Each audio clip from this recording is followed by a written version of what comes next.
Le palais présidentiel de Ouagadougou, majestueux et immobile, avait vu défiler des généraux, des ministres, des conseillers de l'ombre et même des espions venus de l'étranger. Mais jamais, en toutes ces années, il n'avait soupçonné la femme de chambre, aux yeux doux et à la voix effacée. Elle s'appelait Alma. Elle n'avait que 24 ans. Elle avait été recrutée récemment par une entreprise privée de services, agréée, auditée, validée par tous les protocoles de sécurité. Son dossier était limpide, son parcours sans aspérité. Une fille de rien, issue d'un quartier populaire, avec une expérience discrète dans l'hôtellerie. Rien d'anormal. Alma se déplaçait avec une grâce fantomatique, silencieuse, ponctuelle, invisible presque. Elle parlait peu, baissait les yeux devant les hauts gradés. Elle était le modèle même de la subalterne parfaite, celle qu'on ne remarque pas, qu'on oublie aussitôt après l'avoir croisée. Mais tout bascula au 4e jour de son affectation. Ce soir-là, elle servait le thé au jasmin, au président Ibrahim Traoré, lors d'une réunion confidentielle sur les mouvements militaires à l'est du pays. En apparence, rien d'inhabituel. Pourtant, quelque chose attira l'œil aiguisé du chef d'État. Ce ne fut ni sa démarche impeccable, ni la manière dont elle tenait le plateau, d'une précision chirurgicale. Ce fut un détail infime, presque imperceptible, l'angle de son inclinaison. En penchant la tête, un éclat minuscule attira la lumière. Sous le foulard discret qu'elle portait, un scintillement métallique trahit une présence étrangère. Une oreillette translucide, fine comme un cheveu, logée discrètement contre son oreille. Un appareil sophistiqué, utilisé dans les cercles du renseignement pour la transmission audio en temps réel. Traoré ne réagit pas. Pas un muscle de son visage ne tressaillit. Il prit la tasse avec son sourire habituel et poursuivit, d'un ton égal, son exposé sur un prétendu retrait des troupes de la province de Koupel-Pélogo. Ce qu'il venait d'énoncer était un mensonge. Un mensonge froidement improvisé à la seconde où il avait repéré l'appareil. Autour de lui, les généraux hochèrent la tête, prirent des notes, mais aucun ne soupçonnait ce qui venait de se déclencher dans l'esprit du président. Une opération silencieuse, méticuleuse, venait de naître dans son esprit. Il ne donna pas l'alerte. Il ne fit pas arrêter Alma. Non. Il attendit que la réunion prenne fin, puis convoqua discrètement Fatima Douamba, chef de l'Agence de renseignement national. 2 mots suffirent. Piège à papillon. En moins de 3 heures, les équipes de Fatima avaient lancé une opération clandestine. Pas pour arrêter Alma, mais pour la laisser faire et remonter la chaîne. Avec des moyens technologiques avancés, ils détectèrent la fréquence de son oreillette. Les signaux étaient retransmis à un relais caché quelque part dans la capitale. Ce relais crypté, dissimulé dans un bâtiment anonyme, transmettait les flux vers un satellite mobile. Le palais présidentiel de Ouagadougou avait vu défiler des gardes, des ministres et même des espions. Mais jamais il n'aurait imaginé que le véritable danger viendrait de la jeune femme au regard doux et à la voix feutrée. Elle s'appelait Alma, n'avait que 24 ans et venait d'intégrer le personnel par l'intermédiaire d'une société privée récemment sous contrat. Les vérifications de sécurité l'avaient classée sans risque. Pourtant, elle allait bientôt ébranler les fondements mêmes de la présidence. Elle évoluait dans les couloirs du pouvoir comme une ombre discrète, toujours ponctuelle, toujours silencieuse, toujours effacée. Elle évitait soigneusement tout contact visuel avec les hauts responsables, se contentant de son rôle avec une perfection presque troublante. Mais au 4e jour de sa présence, alors qu'elle versait du thé au jasmin au président durant une réunion hautement confidentielle sur un redéploiement militaire à l'Est, un détail minuscule trahit son secret. Le président Ibrahim Traoré interrompit brièvement sa pensée. Ce n'était pas sa manière de servir, élégante et maîtrisée, ni son attitude irréprochable. Ce fut l'éclat fugace sous son voile, à peine perceptible dans la lumière tamisée de la salle.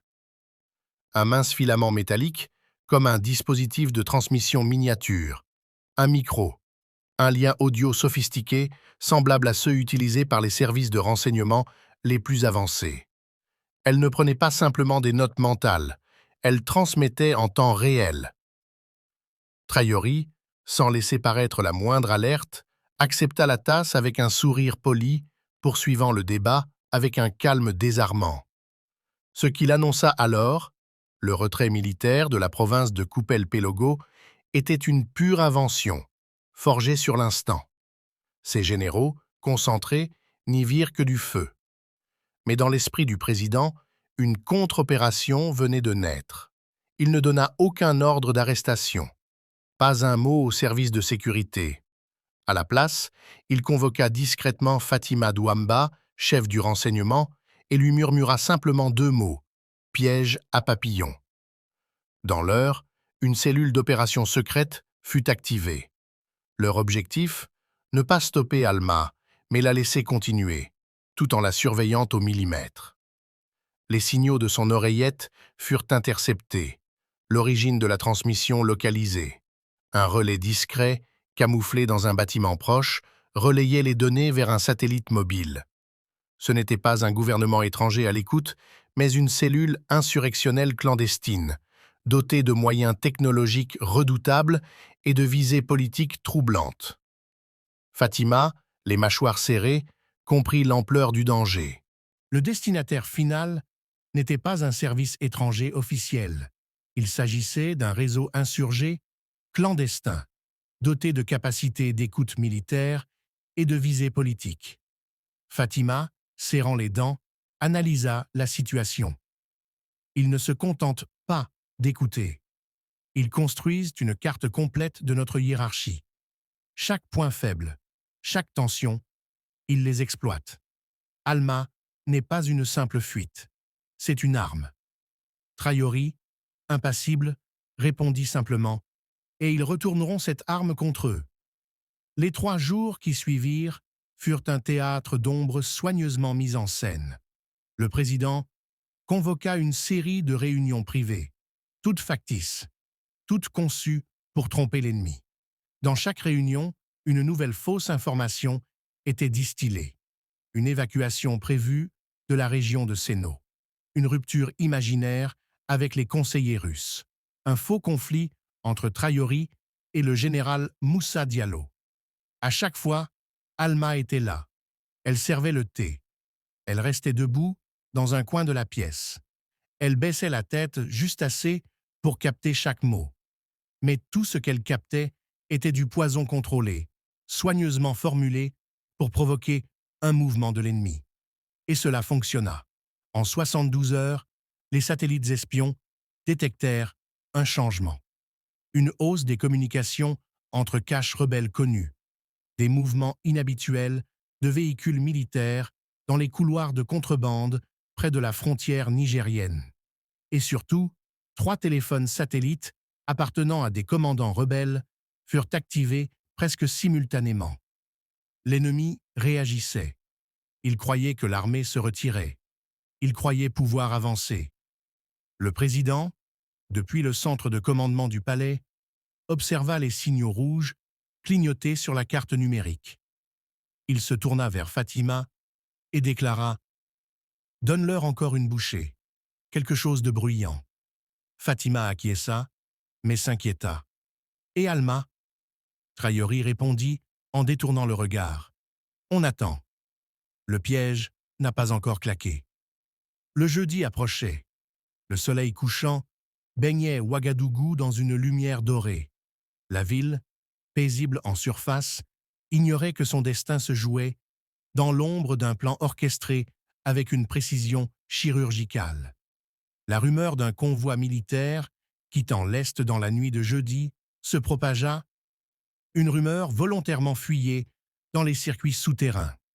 Les rebelles crurent que l'opportunité était réelle. Ils mobilisèrent. Des stocks d'armes furent ouverts. Des pick-up camouflés furent chargés. Des groupes armés se déplacèrent vers Bulsa et PMA. Mais tout cela était prévu. Alma, elle, poursuivait son rôle sans se douter qu'elle était désormais la flamme qui éclairait les positions ennemies. Traori resta de marbre. Il ne fit aucun mouvement visible. Il laissa croire à un effondrement de sa chaîne de commandement. Dans une réunion mise en scène, il feignit même une altercation avec le général Diallo. Fatima, depuis une salle d'opération souterraine, suivait les déplacements ennemis minute par minute. Un à un, les groupes rebelles s'avançaient vers ce qu'ils croyaient être un vide. Mais ce vide était un piège. Le mercredi soir, un dernier leurre fut diffusé. Un mémo falsifié, précisant l'heure et l'itinéraire du convoi. Dans la nuit, les cellules dormantes rebelles s'activèrent dans la capitale. 6 raids simultanés furent menés. Une imprimerie dissimulant un centre de cryptage. Un cabinet dentaire servant de relais satellite. Un bar à vin où se tenaient des briefings sous couvert de dégustation. Tous furent démantelés dans un silence glacial. Enfin, Traori convoqua Alma, seule, dans son bureau. Elle arriva à l'heure, tête baissée, ignorant que chaque pas avait été surveillé. Le président, face à la fenêtre, contempla la ville. Il parle doucement. « Assieds-toi. » Elle obéit. Il posa sur la table une réplique de son oreillette. « Tu l'as bien portée, mais tu as penché la tête un peu trop bas ce soir-là. » Alma pâlit. Elle tenta un mensonge. « Je ne vois pas de quoi vous parlez. Le destinataire final n'était pas un service étranger officiel. Il s'agissait d'un réseau insurgé, clandestin, doté de capacités d'écoute militaire et de visée politique. » Fatima, serrant les dents, analysa la situation. Ils ne se contentent pas d'écouter. Ils construisent une carte complète de notre hiérarchie. Chaque point faible, chaque tension, ils les exploitent. Alma n'est pas une simple fuite. C'est une arme. Traori, impassible, répondit simplement « Et ils retourneront cette arme contre eux. » Les 3 jours qui suivirent furent un théâtre d'ombres soigneusement mis en scène.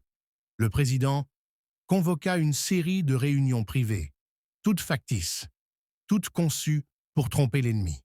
Dans chaque réunion, une nouvelle fausse information était distillée.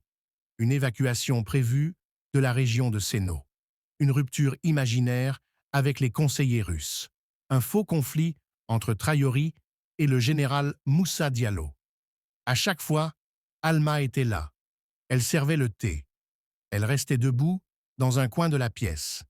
Elle baissait la tête juste assez pour capter chaque mot. Mais tout ce qu'elle captait était du poison contrôlé, soigneusement formulé pour provoquer un mouvement de l'ennemi. Et cela fonctionna. En 72 heures, les satellites espions détectèrent un changement. Une hausse des communications entre caches rebelles connues, des mouvements inhabituels de véhicules militaires dans les couloirs de contrebande près de la frontière nigérienne. Et surtout, 3 téléphones satellites appartenant à des commandants rebelles furent activés presque simultanément.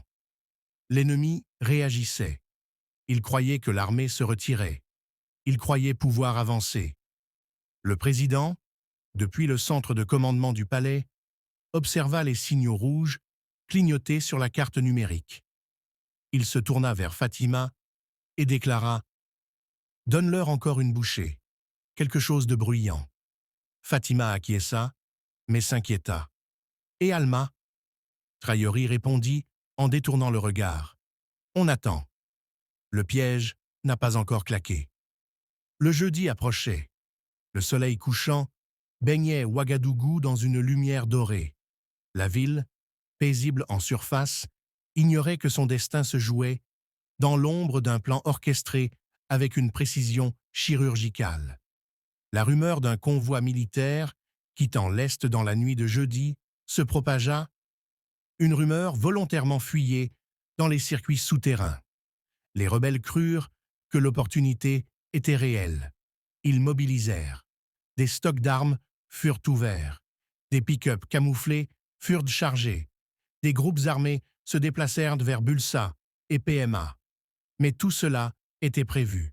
Alma, elle, poursuivait son rôle sans se douter qu'elle était désormais la flamme qui éclairait les positions ennemies. Traori resta de marbre. Il ne fit aucun mouvement visible. Il laissa croire à un effondrement de sa chaîne de commandement. Dans une réunion mise en scène, il feignit même une altercation avec le général Diallo. Fatima, depuis une salle d'opération souterraine, suivait les déplacements ennemis minute par minute. Un à un, les groupes rebelles s'avançaient vers ce qu'ils croyaient être un vide. Mais ce vide était un piège. Le mercredi soir, un dernier leurre fut diffusé. Un mémo falsifié, précisant l'heure et l'itinéraire du convoi. Dans la nuit, les cellules dormantes rebelles s'activèrent dans la capitale. 6 raids simultanés furent menés. Une imprimerie dissimulant un centre de cryptage. Un cabinet dentaire servant de relais satellite. Un bar à vin où se tenaient des briefings sous couvert de dégustation. Tous furent démantelés dans un silence glacial. Enfin, Traori convoqua Alma, seule, dans son bureau. Elle arriva à l'heure, tête baissée, ignorant que chaque pas avait été surveillé. Le président, face à la fenêtre, contempla la ville. Il parle doucement. « Assieds-toi. » Elle obéit. Il posa sur la table une réplique de son oreillette. « Tu l'as bien porté, mais tu as penché la tête un peu trop bas ce soir-là. » Alma pâlit. Elle tenta un mensonge. « Je ne vois pas de quoi vous parlez. »